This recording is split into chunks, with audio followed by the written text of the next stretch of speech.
Dag 98. Passionshistoria med förord. Nästa dag såg han Jesus komma och han sa: Där är Guds lamm som tar bort världens synd. Det är om honom jag har sagt: Efter mig kommer en som går före mig, ty han fanns före mig.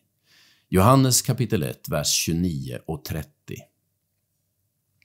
Det är någon som har kallat evangelierna för passionshistoria med förord. Dispositionen av evangelierna har ett tydligt budskap. Det viktigaste Jesus gjorde har med hans död och uppståndelse att göra.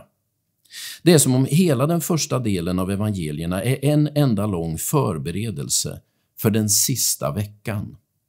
Drygt en tredjedel av evangeliernas textmassa handlar om Jesus sista dagar.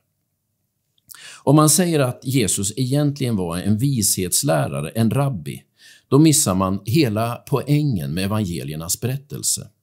Tyngdpunkten ligger inte på hans undervisning och hans liknelser, oavsett hur revolutionerande de var. Tyngdpunkten ligger på hans död och uppståndelse. Inte heller gör det historien rättvisa att kalla Jesus för revolutionär. Trots att han hade ett starkt socialt patos och ofta utmanade sin tids orättvisor, så hade han ingen politisk ambition.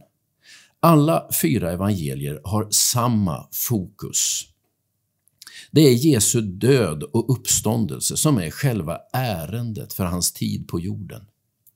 Johannes döparen är den första som formulerar innebörden i denna död och uppståndelse. Han säger: Där är Guds lamm som tar bort världens synd.